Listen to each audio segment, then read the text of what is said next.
afternoon from Douala, Cameroon's economic capital city, Equinox Center News Desk. Thanks for trusting us. You are on to our midday edition, and the first part is in the French language with Nadine Ambo. Nadine Ambo, good afternoon. Good afternoon once more for me, Armstrong Sanda. Mesdames et messieurs, bonjour. Merci d'honorer ce rendez-vous de l'information sur Equinox Télévision. En ouverture de ce journal, évoquons ce drame enregistré en Konsamba, dans le département du Mungo, où une violente dispute entre deux amants a justement viré au drame. Un greffier a été poignardé à mort par sa compagne, alors que ce monsieur s'opposait s'est opposé fermement à la rupture de cette relation, soit sa compagne va donc profiter pour s'en prendre à lui. Le récit des faits avec Cyril Ndjemba et Sédinding. Des mèches qui jonchent le sol. C'est le dernier vestige qui reste de la scène effroyable qui s'est déroulée au quartier Kilombo, dans la ville de Nkonsamba. Dimanche dernier, une violente dispute éclate dans un couple et va s'en suivre un féroce affrontement entre les deux. Dimanche, il a quoi 19h, mais on a su que le retour. Il a tapé. Donc ça fait tomber mon comme tout mort avant qu'il est parti au cap. Il n'a plus bougé pas. Il a tombé. Mais le gars est parti.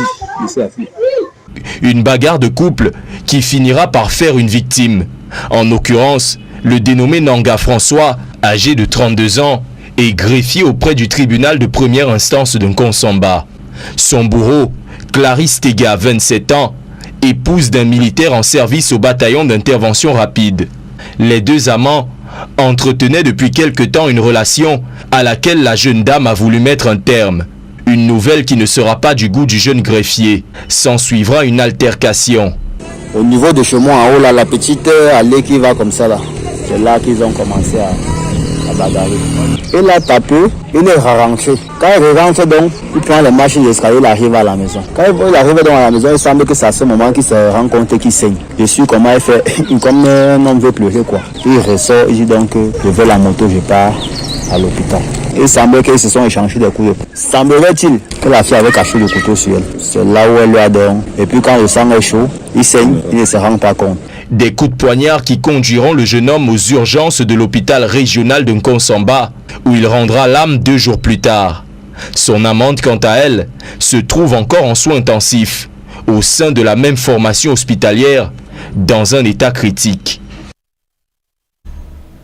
Et dans le couloir des médias présents, les politiques et mesures économiques d'accompagnement sont insuffisantes pour assurer la viabilité de la presse privée au Cameroun, une presse confrontée à la répression politico-judiciaire. Séverin Tchunke, Amanmana et d'autres patrons des médias ont fait l'autopsie d'une presse engagée à informer les Camerounais malgré le peu de viabilité. Voici à ce sujet le reportage d'Emmanuel Diop et Guy Zoko.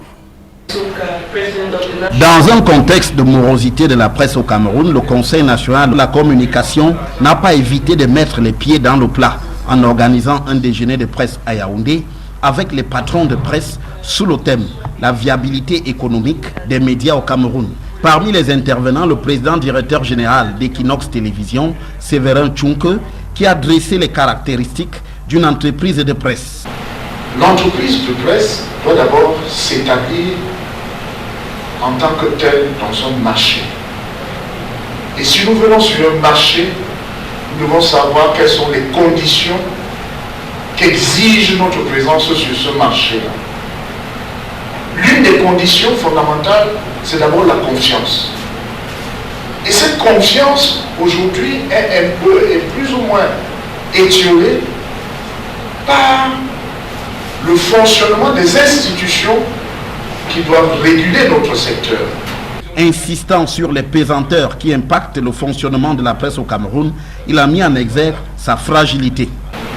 Quel est le banquier, je parle d'expérience, qui peut vous ouvrir une ligne de crédit d'1 milliard de francs pour une entreprise dont il n'est pas sûr de l'existence dans 6 mois? Parce que le politique aura interféré dans son existence et aura fait pression sur l'organe de régulation Et l'organe de régulation, au lieu de se saisir de cette affaire en se disant nous allons sanctionner sur les points déontologiques, sur les points professionnels, mais nous n'allons pas tuer la poule aux œufs d'or. À son sens, le Conseil national de la communication, loin d'en rajouter aux difficultés de la presse camerounaise, doit se montrer équitable dans ses décisions à son endroit.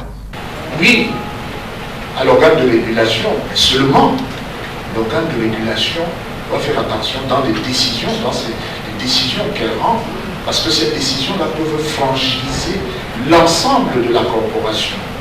Abordant la question du soutien financier à la presse, Aman Mana, le directeur de publication du quotidien Le Jour, a esquissé les améliorations à apporter.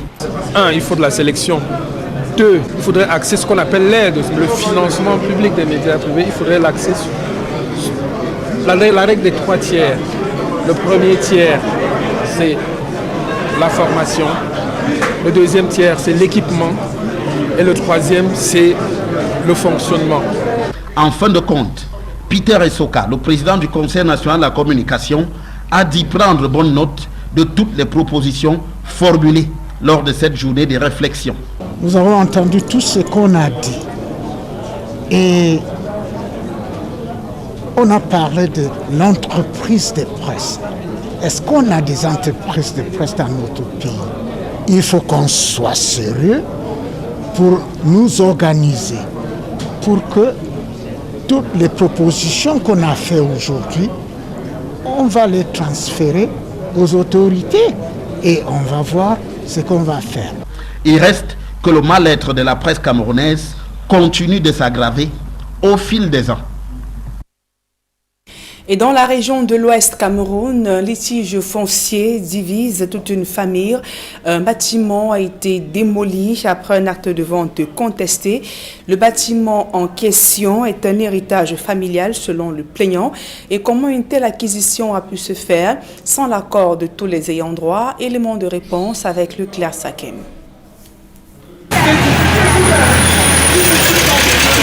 C'est une autre affaire du bien immobilier qui divise frères et sœurs d'une fratrie dans la ville de Bafoussam. N'engageant que voici la soixantaine révolue que nous rencontrons sur ce site à Famla, dans la commune de Bafoussam 1er, est au bord des larmes. Il vient de voir le patrimoine familial dont il a hérité complètement rasé. C'est le terrain de mon père. J'ai hérité le bien de papa.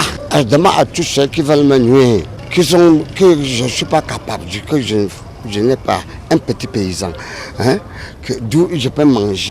Je demande à Equinox d'être clair et montrer même tous les documents à la chaîne mondiale. Ça c'est le Camerounais, ça c'est le Cameroun qu'on gère. Que les gens vont prendre un petit malheureux comme ça pour le mater. Parce que c'est pas normal. Qu'on vienne parce que tu as l'argent, tu trouves les biens des gens, tu saccages.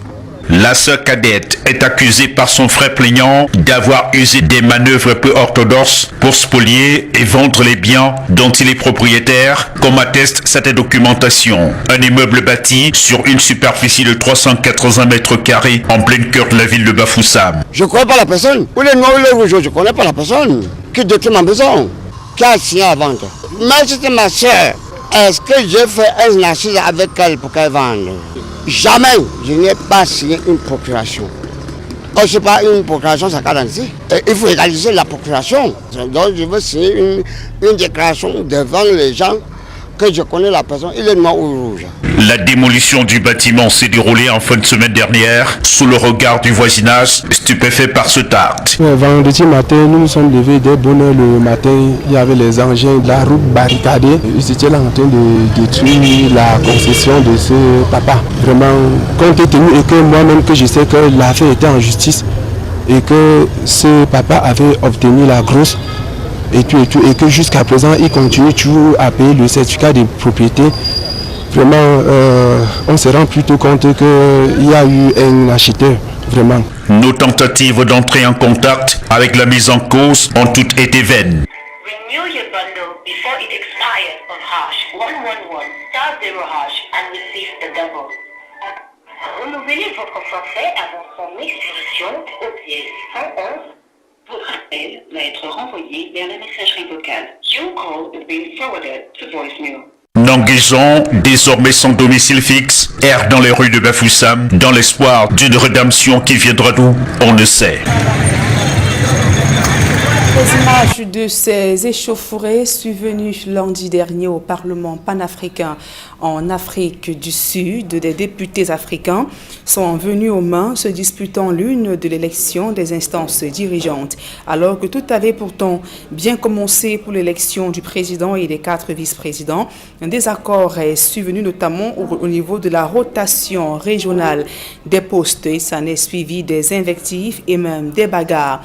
Dans un climat de tension, l'élection a été suspendue. Ce scrutin, faut-il le rappeler, devrait permettre à ces parlementaires d'élire le successeur du Camerounais Roger Kododan. Le président de la Commission de l'Union africaine dit être choqué à la suite de ces scènes de violence qui ternissent l'image du Parlement. Il appelle les parlementaires à se ressaisir et à se conformer aux règles et procédures de l'institution du Parlement panafricain. L'actualité sportive à présent, comment le football est-il devenu un vecteur de discrimination raciale à ses débuts sur le continent africain? Élément de réponse avec Jean-Paul Chuniat.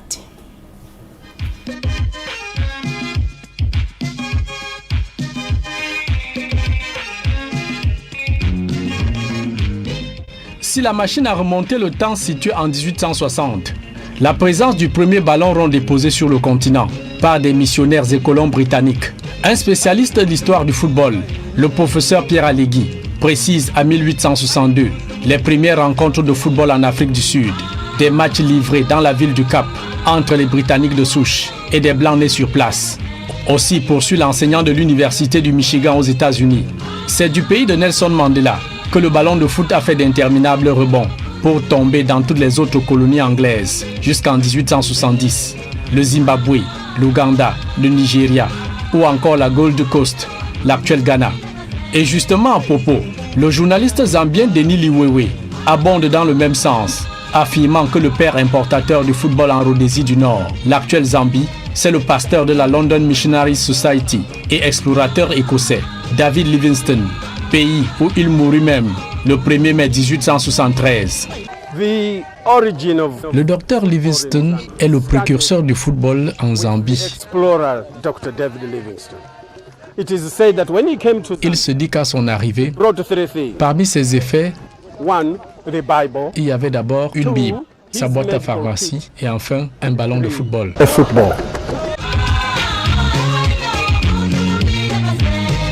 Ainsi, selon le professeur Allegui, le football est parti des colonies anglaises du continent pour se répandre de 1890 à 1920 dans toutes les autres colonies de l'Afrique occidentale française, l'Afrique équatoriale française, le Congo belge, les colonies portugaises comme l'Angola, la Guinée-Bissau et les territoires italiens, notamment l'Éthiopie, la Somalie et la Libye. Le système colonial, d'abord français et anglais, mais aussi bien portugais, allemand également, va amener le football dans les valises de la colonisation. Pour 2 raisons qui sont simples. D'abord parce que c'est un sport aristocrate, donc qui est joué par les colons, et que petit à petit, sur ces infrastructures-là, le système colonial va utiliser le football, comme d'autres sports d'ailleurs, pour fédérer les territoires, pour accentuer l'idée de territoire cohérent dans le cadre du système colonial. Mais à l'origine, pour ces colons et missionnaires britanniques, il s'agissait de promouvoir l'esprit saint dans un corps saint, l'idéologie même de la muscular Christianity, le christianisme du muscle, réservé exclusivement aux élites locales, sous l'œil vigilant des missionnaires blancs, excepté le pasteur David Livingstone, qui ramait à contre-courant des méthodes racistes et esclavagistes de ses pairs. Enseigné dans les écoles, le principal objectif recherché à travers le football était d'inculquer aux petits blancs la loyauté et le sens de l'effort, entre autres. Et cette politique des missionnaires blancs, à tenir loin les noirs de l'initiation à la pratique du football, portait déjà en elle les germes de l'apartheid en Afrique du Sud et autres discriminations raciales sur le continent durant la période coloniale et même après les indépendances. Et même malgré toute la machination en branle pour exclure les Africains de la pratique de ce sport, le Maghreb sera pionnier dans l'appropriation et le développement du football dès 1894, avec en tête de file l'Égypte et l'Algérie, où naîtront des clubs 100% européens, comme le club athlétique d'Oran en 1897 et le club de hautes études au Caire créée par des fonctionnaires britanniques le 8 décembre 1905, juste un an après la naissance de la FIFA. La Fédération internationale de football association. Prochain escale sur le chemin de la CAN, les premiers pas du football au Maghreb.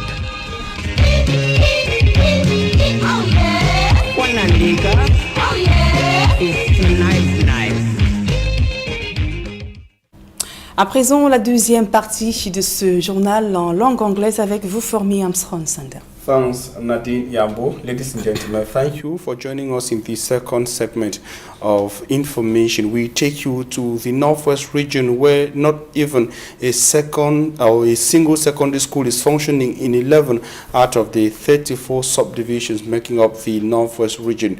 The statistics were reviewed by the Northwest Regional Delegation of Secondary Education. They went further to indicate that some 92 teachers and 3 secondary school kids have been killed within the context of the armed conflict rocking the Northwest and the Southwest regions of Cameroon. The secondary school officials of the region were speaking to councillors of the Northwest Regional Assembly, asking them to put more emphasis on revamping the secondary educational sector of the region. Mbustela tells us more from Bamenda.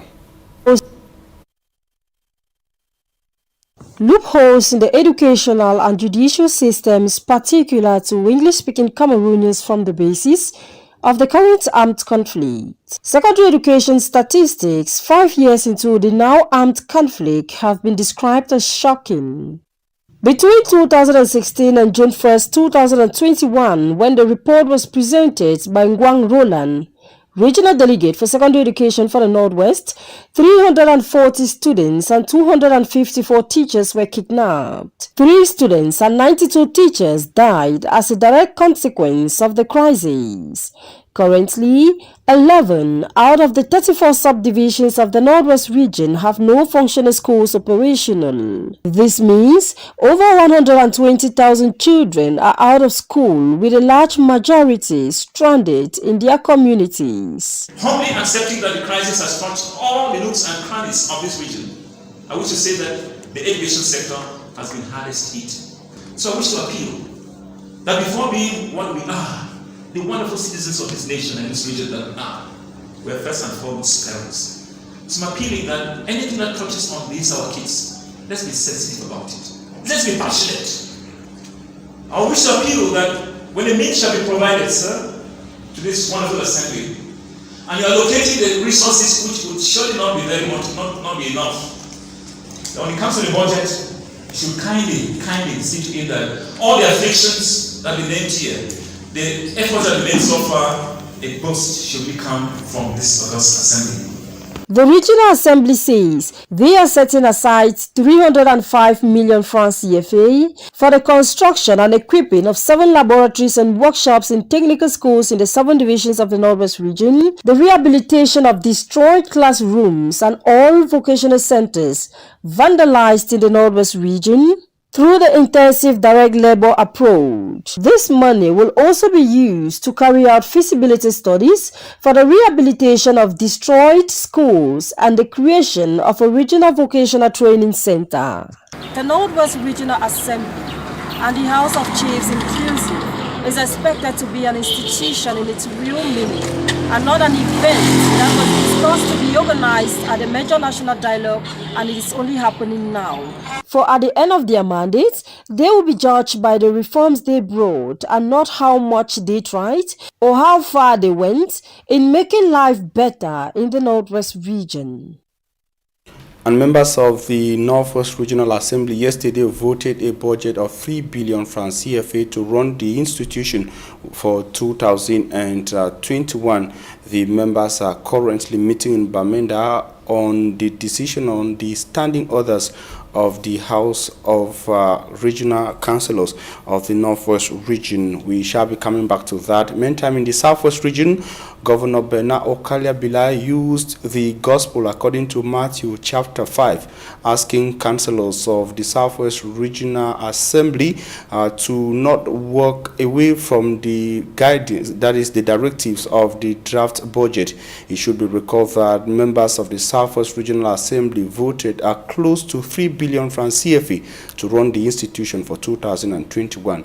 Derek Jato tells us more from the Southwest. The Southwest Regional Council is in session to examine and adopt the 2021 budget. From when these members were installed, the Southwest population say very little is happening. In what was titled the statement from the representative of the state, Southwest Governor Bernard Kaliabilai took the consciences of these members of the Regional Council to the Holy Bible.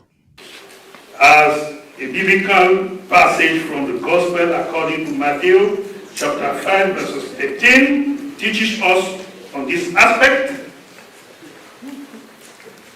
You are the salt of the earth. But if the salt loses its savor, where shall it be salted? It is therefore good for nothing but to be cast out. It is in this spirit that I invite all bureau members of the Regional Executive Council and regional councillors present at this session of today to be the first to believe in this institution. A region that has witnessed its street and homes stained with blood, the Regional Assembly should not be another problem, he added. We should not forget that the creation of this Regional Assembly in implementation of one of the most important resolutions of the major national dialogue was a source of great hope among the leading forces of our region, as well as constitute for them a solution to the security challenges faced by our population. In this light, this regional council, which is a solution, should not become a problem. As to the autonomy of this regional assembly, the Southwest Governor reminded these members that they will be checked, called to order, or sanctioned by his office. To bear in mind the provision of Section 289, Paragraph 1, and I quote, where the Regional Council sits and rules outside its legal sessions or on topic outside its jurisdiction, the representative of the state shall take all appropriate measures to immediately put an end to the meeting. End of quote. And for 3 days, these members of the Southwest Regional Assembly will examine a draft budget of 2,750 million francs CFA. Derek Jato reporting from the Southwest region, and we stay in line with issues related to local authorities and decentralization to say that mayors from the Northwest and Southwest regions of Cameroon have asked the governments of Cameroon to increase their financial support destined to help them integrate and handle cases of disabilities in their municipalities. They say their context deserved a special consideration because the strength of their local revenue collection has been challenged by the ongoing Anglophone crisis. The mayors were speaking in Yaoundé, Cameroon's political capital city, during a capacity building seminar on how to integrate physically challenged persons into the society, starting with their different municipalities. The ceremony, organized by the Cameroon Baptist Convention in collaboration with the Ministry of Social Affairs in Cameroon, was an occasion for mayors to express their worries. In the following extract, you will listen to the voice of Fondo Ganyantim. He is mayor of Balikumbar Council in the Northwest region, and Glory Agbo Sange, who is the program's national coordinator. Balikumbar being one of the councils that is already heavily involved in this process of integration with sustainable development, taking handicaps into consideration, given the fact that we already have the first phase of our social center, which has already been done, waiting for the second phase, and a good number of handicaps already working in our council. I think the message of the minister is clear to us, and we'll go back and try to strengthen in that domain. to see that we have more than we do more than we are doing already, and we call to on the ministry concerned, the Ministry of Social Affairs. We know much has been done, but we still look for them to do more, given the particular situation the Northwest and the Southwest are facing, and the difficulty our handicapped population are facing at this particular moment. We would like to make a call to them on behalf of all the mayors of the Northwest and the Southwest regions that more should be done in the social domain, especially when it comes to our handicapped population. The Cameroon Baptist Convention works in alignment with global policies, with national policies that has to do with protecting those who are socially vulnerable, in addition to its core objectives, which is providing care for all.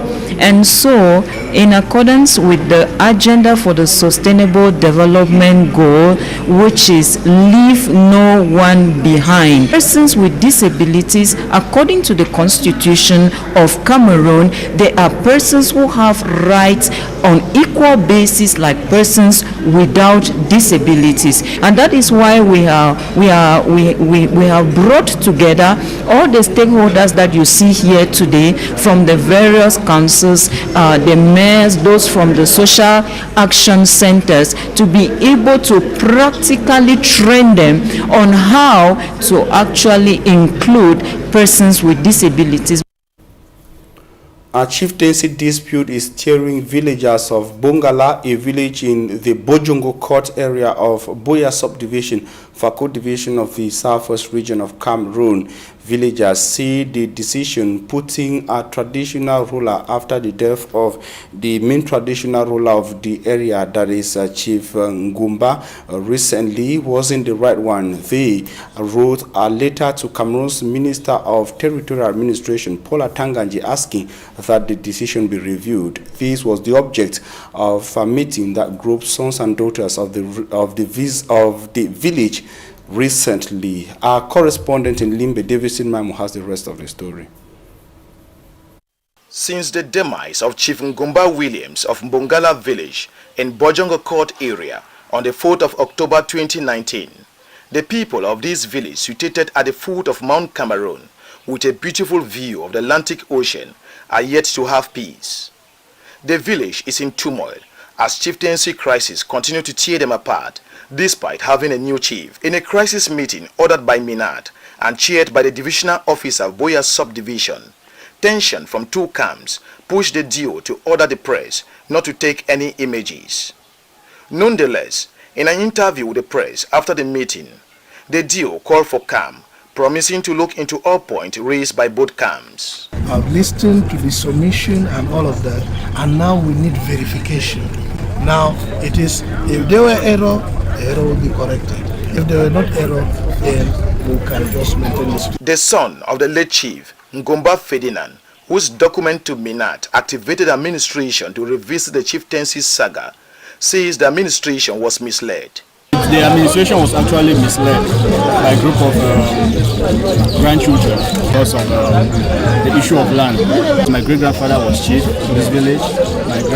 My grandfather was chief after his father died. Well, my father was late chief of Bongala, that is Chief Ngumba William Fike, succeeded from the father. The chieftaincy of this village has been in my lineage for 3 generations. The presence of the paramount ruler of the Bomoko clan, King Liwoto, who says Bakwirians and the Bomokos are one family, could not go unnoticed. As I told the deal, there is no way that a woman will go and beget a child from community X and bring the child to rule community A. Every effort to get to Mvenga Emmanuel Mukake, the present chief, met with resistance.